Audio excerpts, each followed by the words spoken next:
देश के 76वें गणतंत्र दिवस पर रिपब्लिक डे पर आप सबको बधाई। आप सोचिए कि महामहिम राष्ट्रपति ने संबोधन किया है देश को। गणतंत्र दिवस बेसिकली मनाते हैं जब भारत का संविधान पूरी तरह से लागू हुआ 1950 में।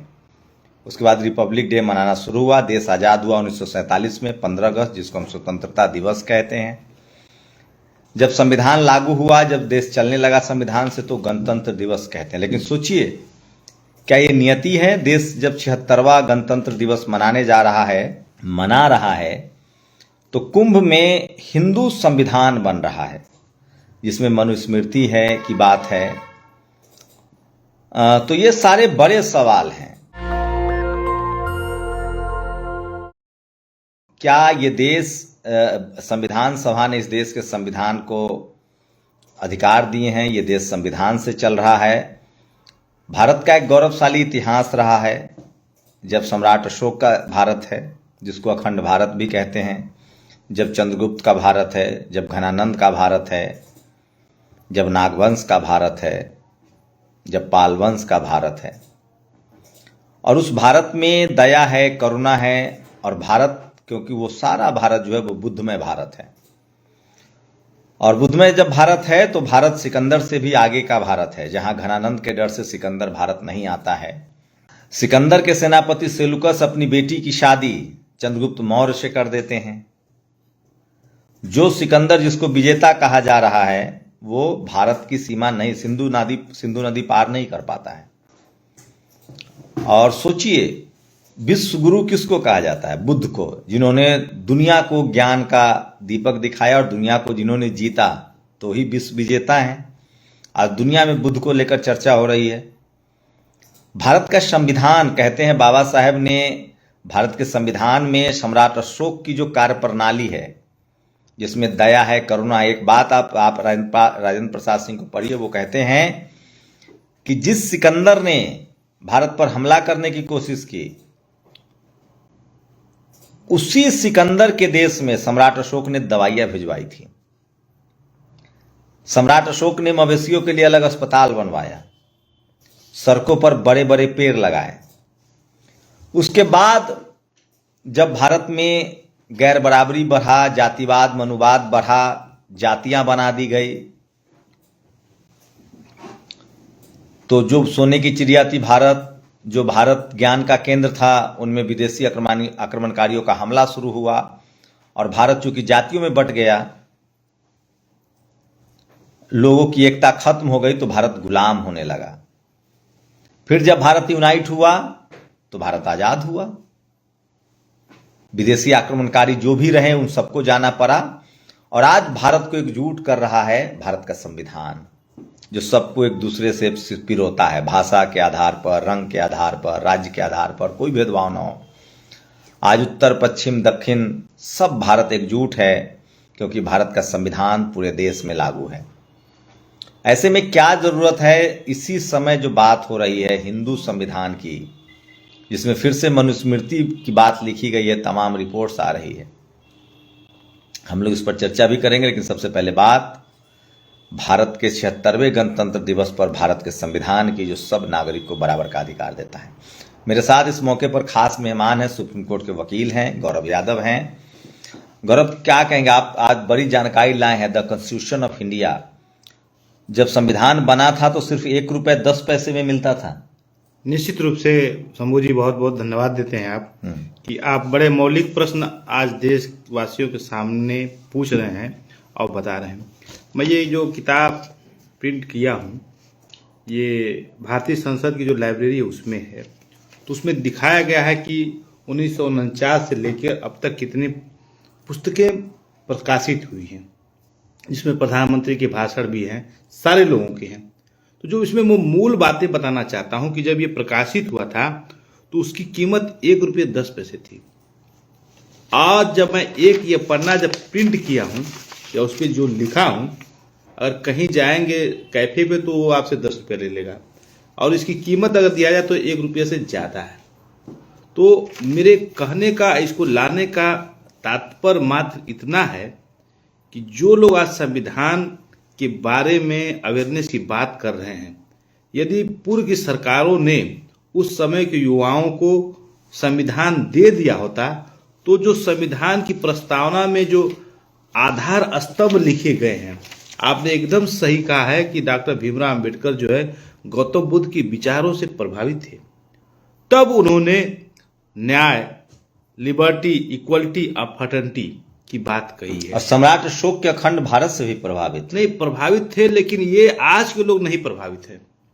मैं बहुत जिम्मेदारी से कह रहा हूं कि जिस इंडिया गेट पर हमारे देश का ही जो मनाया जा रहा है रिपब्लिक डे, उसके गोलचक्कर पर तिरंगा गायब है। जब तिरंगा गायब है तो इसका मतलब है उसमें जो चक्र बना हुआ है, 24 चक्र बने हैं, वो भी गायब है। किसी भी सभा में आने या जाने के लिए आप वहां पे एयरपोर्ट का कोई लैंडिंग स्तर नहीं बनाए हैं, हेलीकॉप्टर उतरने के लिए नहीं बनाए हैं। लोग जाएंगे तो रास्ते से जाएंगे, लोग जाएंगे तो शंभू जी की जो ऑफिस है दरियागंज में, उस मार्ग से जाएंगे, आईटीओ से जाएंगे। तो आईटीओ के अगल बगल जो खम्भे लगे हुए हैं शंभू जी, बहुत जिम्मेदारी से मैं ये कह रहा हूं कि उससे तिरंगे गायब है। चलिए, लेकिन पूरी दुनिया में तिरंगे की शान बरकरार है और पूरी दुनिया में लोग, जहां भी भारत के लोग रहते हैं, वो संविधान को आत्मसात करते हैं, वो रिपब्लिक डे मना रहे हैं, वो 76वां गणतंत्र दिवस मना रहे हैं। भारत की महामहिम राष्ट्रपति ने भारत को शुभकामनाएं दी हैं, उन्होंने तरक्की के रास्ते बताए हैं, उन्होंने सरकार के कामों की बताई है। लेकिन सोचिए, ये इसे कैसे देखते हैं? क्या ये जो हिंदू संविधान की बात की जा रही है एक ऐसे धार्मिक आयोजन में जहां लोगों की आस्था है, वहां जिस तरह की बात, क्या ये संविधान के, आप तो कॉन्स्टिट्यूशन के जानकार हैं, कानून के जानकार हैं, क्या ये संविधान विरोधी बात है या ये आस्था का सवाल है? देखिए, जब आप संविधान की बात कहेंगे तो अभिव्यक्ति की स्वतंत्रता इसमें दी गई है। किसी को बात कहने से इस देश में प्रतिबंध नहीं है। किसी की विचारधाराओं, संविधान के खिलाफ भी आप बात कर सकते नहीं। संविधान के खिलाफ अगर संविधान में संशोधन हुए हैं, कुछ कमियां हुई हैं, तो इसका मतलब संशोधन जो वैधानिक प्रक्रिया उसके द्वारा कर सकते हैं। और संसदीय भाषा का प्रयोग न कीजिए। अब एक विचारधाराओं का फ्रीडम ऑफ दिया गया ना, इक्वलिटी ऑफ अपॉर्चुनिटी दिया गया है, फेथ पे दिया गया है, तो विचारधाराओं को लोगों को अभ्यक्त करने का अधिकार भी संविधान दिया है। लेकिन अगर वो लोग कह रहे हैं कि हम संविधान, हिंदू संविधान लाने का प्रस्ताव जो है धर्म संसद में लाएंगे और प्रयागराज में लाएंगे, तो मैं समझता हूं कि अब देश की जनता जो है, पिछड़ा हो, दलित हो, अल्पसंख्यक हो, अनुसूचित जाति के लोग जो हैं, अब इतना उसको पढ़ लिए हैं और शंभू जैसे पत्रकार ने उनको इतना पढ़ा दिया है कि आर्टिकल 1 में क्या है, आर्टिकल 2 में क्या है, भारत की प्रस्तावना में क्या है। आपको कोई आपके मौलिक अधिकारों का हनन होता है तो हाई कोर्ट जा सकते हो, सुप्रीम कोर्ट जा सकते हो। तो अब मैं समझता हूं कि देश की जनता जिस दिन ये जिस तरह से संविधान हमारा है उसका वाचन करने लेगा, उसका मनन करने लेगा, और कोई शुभ कार्य से पहले जिस तरह से हम लोग रामायण महाभारत या अखंड रामायण करते हैं, उस तरह का पाठ करने लगे हैं लोग, तो मैं समझता हूं कि कोई भी पार्टी के लोग संविधान को बदलने की बात तो छोड़िए शंभू जी, उसके बारे में सपने में भी नहीं सोचेंगे कि हम संविधान को बदलें। कुछ लोगों ने संविधान के बारे में कहा है तो कुछ संख्या पार था, उसके भीतर रह गए हैं।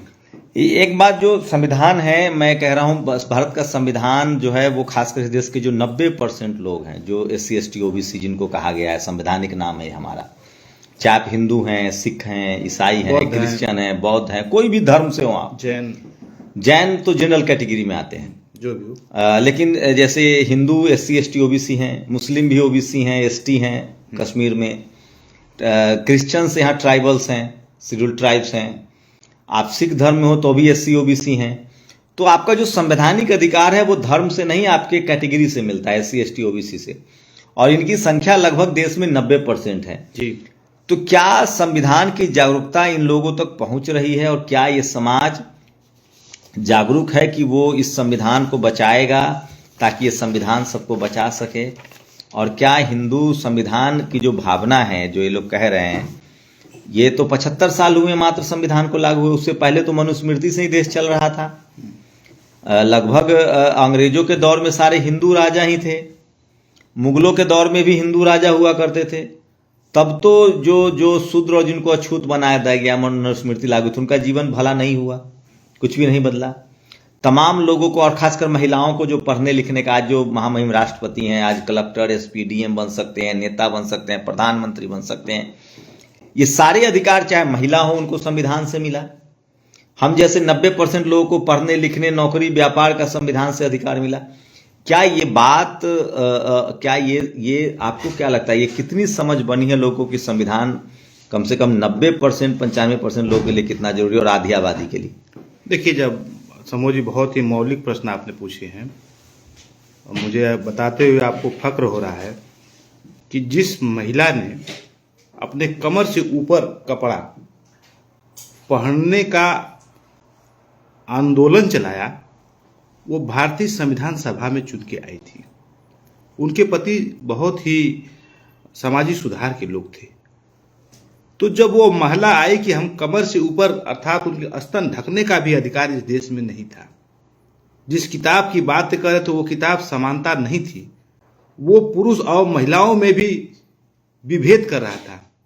तो आप ये समझ सकते हैं कि वो पहली दलित महिला जब संविधान सभा में आई तो अपनी आवाज इसलिए उठाई कि कमर के ऊपर भी उसके जो अंग है उसको ढकने का अधिकार मिला जाए, और वो देश की संविधान सभा की सदस्य रही। बाद में वो ये सफाई कर्मियों के साथ काम करते हुए, उनके जनहित के काम करते हुए दिल्ली में अपना जो है जीवन पूरा किया। अब जो मौलिक प्रश्न कर रहे हैं कि आधी आबादी को क्या संविधान प्रोटेक्ट करता है, तो उसमें जो दिया गया था फ्रीडम है, समानता है, लेकिन समानता मुझे कहीं नहीं दिखती है। जो संविधान के आधार स्तंभ हैं, जो आपको देखेंगे, कभी आप पढ़ेंगे जब मौका मिला के, इक्वलिटी, आप इक्वलिटी देखिए कितना है। मीडिया में कितने लोग आपके लोग हैं, जो देश के खाद्यान्न है, कोयले हैं, पेट्रोलियम है, सोना है, चांदी है, उसमें आपके लोग कितने हैं। शिक्षा में जो बड़ी बड़ी यूनिवर्सिटियां हैं उसमें आपके वाइस चांसलर कितने हैं, जो देश के सबसे बड़े पोस्ट है उसमें कितने हैं। और मैंने तो आपको आश्चर्य होगा समूह जी, मैंने जब आज आपके सामने आने से पहले एक रखा कि रिप्रेजेंटेशन जुडिशरी में एसटी, ओबीसी के लोगों का रिप्रेजेंटेशन कितना है, तो माननीय विधि मंत्री ने कहा कि हम कैटेगरी वाइज जो है डाटा गवर्नमेंट ऑफ इंडिया नहीं रखती है। इस देश में एक गरीब के पास पैसे जाने के लिए पैसे कितने जाएंगे, प्रधानमंत्री निधि की किसान सम्मान योजना, उस किसान को एक क्लिक पे देने का डाटा है।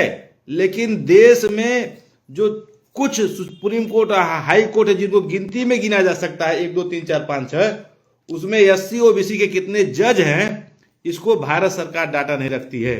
तो इसका सीधा सीधा मेरा वही सवाल है कि जी। क्या संविधान जब लागू है, हाँ, जिसमें रिप्रेजेंटेशन का अधिकार है जी, तब ये स्थिति, अगर ये संविधान नहीं रहेगा तब क्या इस हालात बने? देखिए, ये संविधान का जो प्रस्तावना है इसमें सारी बातें कही गई है, बताई गई हैं।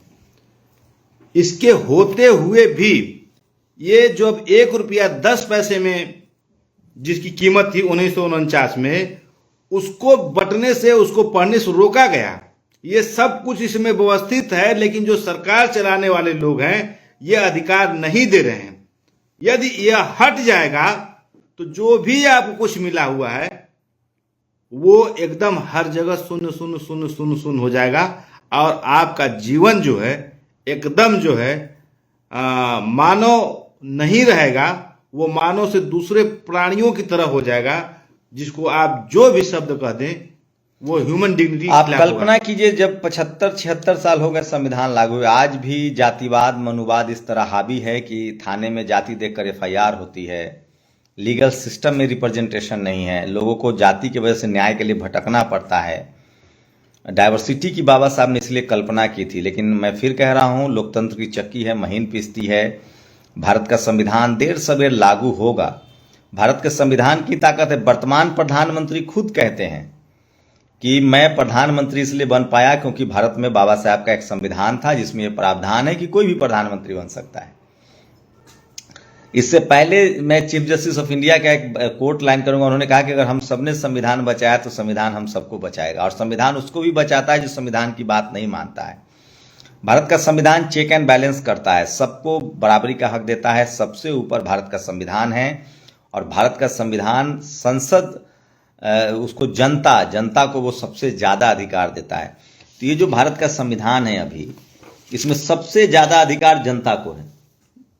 देखिए, भारत का संविधान जब आप कहेंगे तो भारत के संविधान में एक जो शब्द आता है डेमोक्रेसी। जी, democracy is the way of life है।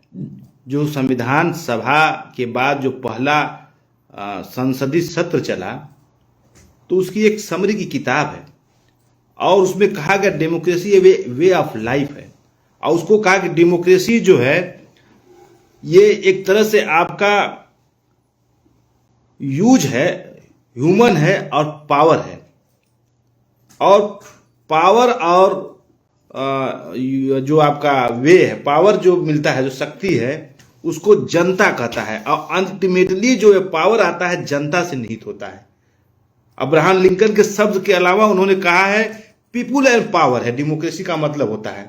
उसको सिंपल शब्द में कह सकते हैं कि it is a liberty means rule of people, मतलब जनता के लिए, जनता के द्वारा। कहने का मतलब जनता के द्वारा। उन्होंने एक कोट कहा है, लेकिन जो डेमोक्रेसी का मतलब कहा जा रहा है कि पीपुल और पावर, तो जो जनता और शक्ति का जो मिलन है वो संविधान है।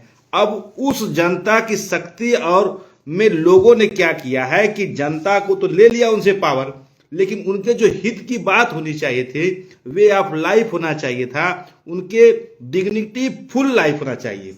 गरिमामय जीवन जीने का अधिकार अगर कोई देता है तो संविधान देता है। लेकिन इस देश में लोगों कैसे हम उनके मुख्य, तो इसकी वजह यह है ना कि लोग संवैधानिक अधिकार के प्रति जागरूक नहीं है। वो संविधान अगर घर अच्छा, आप बताइए कि जब इसके 1 रुपये की कीमत थी और विधि के छात्र को भी पढ़ने को नहीं दिया गया, तो आप कैसे जान पाएंगे? वही बताने वाले, वही पढ़ाने वाले, वही लोग बताने वाले। आज तो हम चर्चा कर रहे हैं कि जिस संविधान जब लागू हुआ था 26 जनवरी 1949 को, उस दिन भारत सरकार के जो गवर्नमेंट प्रेस था, उससे छपी हुई संविधान की 1 प्रति का दाम जो है 1 रुपया 10 पैसे था। उसको सरकार ने लोगों के बीच में नहीं वितरित किया, उसको नहीं पहुंचाया। तो इसका मतलब है कि सरकारें जो हैं, जो जनता है, उसके हितों के बारे में नहीं काम किया। ये तो धन्यभाग हो डिजिटल युग का कि जो आपको पीडीएफ की कॉपी दे दिया, जो आपकी जो संसद में बैठी लोग विधाएं हैं, जो चर्चाएं हैं, उसको पढ़ने का मौका दे दिया। नहीं तो लोग संसद की गलियों तक नहीं जा सकते हैं, उनके लाइब्रेरी में घुस सकते हैं पढ़ने के लिए। तो ये विज्ञान का युग है। जब इसमें लोगों ने पढ़ा है संविधान को, तब जाके अपने अधिकारों के प्रति सचेत हुए हैं। ये निश्चित रूप से डिजिटल युग में जो वीडियो कॉन्फ्रेंसिंग से हियरिंग हो रही है, जो लड़के हैं, तो जो यहाँ के टॉप वकील हैं, आप ये समझ सकते हैं कि अब सुप्रीम कोर्ट में जजेज और वकीलों के बीच जो आर्गुमेंट होते हैं कॉन्स्टिट्यूशनल इशू पे, उसको अब साधारण सा लड़का जिसके पास एक मोबाइल हो और कुछ डाटा हो, तो वो बहस को सीख सकता है। हम लोग आपके सामने जो कम उम्र में इतनी बड़ी बातें कहने लगने हैं, उसका कारण यही है कि हम डिजिटल युग में ज्यादा से ज्यादा किताबें, आर्गुमेंट और वे ऑफ कम्युनिकेशन को सुनने पढ़ने का मौका मिला है। तो सोचिए, अगर घर घर संविधान पहुंच गया होता, घर घर संविधान जा चुका होता, मैं कम से कम उन लोगों से जरूर गुजारिश करूंगा कि इस देश के जो शोषित वंचित समाज के लोग हैं, जिनकी आबादी लगभग इस देश में 90% है, जिनको जातीय शोषण का शिकार होना पड़ रहा है,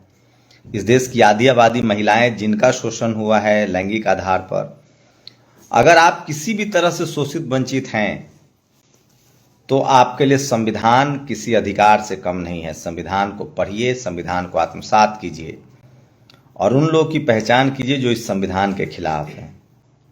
और सोचिए वो कौन लोग हैं जो धर्म आधारित संविधान चाहते हैं, और उससे किसका भला होगा। ज़्यादा दिन नहीं, सिर्फ 75 साल पीछे चले जाइए और थोड़ा पढ़िए तो सही कि जब मनुस्मृति पर यह देश चल रहा था तो किनका नफा था, किनका नुकसान था। और जब संविधान लागू हुआ तो धीरे धीरे ही सही सब लोगों के पास मान सम्मान पहुंच रहा है। आपके पास वोट का अधिकार है, 5 साल में ही सही सरकार आपके दरवाजे पर होती है। तो आप लोग बताइएगा, और सबको गणतंत्र दिवस की बधाई। और ये संविधान रहेगा, मैं फिर कह रहा हूं, लोकतंत्र की चक्की है, महीन पिसती है। जैसे जैसे इस देश के लोग शोषित वंचित समाज के लोग, खासकर जिनको बाबा साहब ने SC ST OBC का नाम दिया है, किसान, अल्पसंख्यक समुदाय के लोग पढ़ते लिखते जाएंगे। जैसे जैसे उनकी भागीदारी होगी, वो संसाधन में, जुडिशरी में, मीडिया में, ब्यूरोक्रेसी में, नौकरियों में, सब जगह अपना अधिकार मांगेंगे। और वो अधिकार आपको संविधान देता है।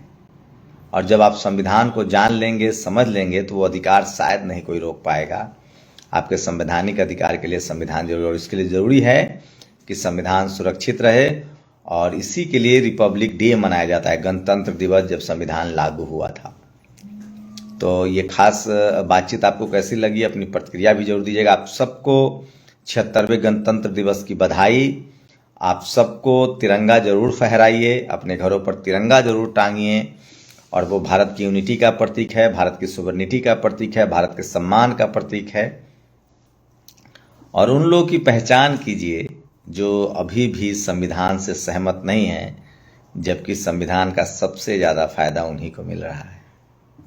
शुक्रिया वकील साहब, हमसे बातचीत करने के लिए। बहुत बहुत धन्यवाद। लेकिन एक बात और मैं कहना चाहूँगा, जो किताबें लिखी गई हैं, आप घर बैठे ही पार्लियामेंट की लाइब्रेरी में जाइए, तो उसमें मैंने एक लाइन जो नोट करके आया हूँ, the human personality is the fundamental principle of democracy.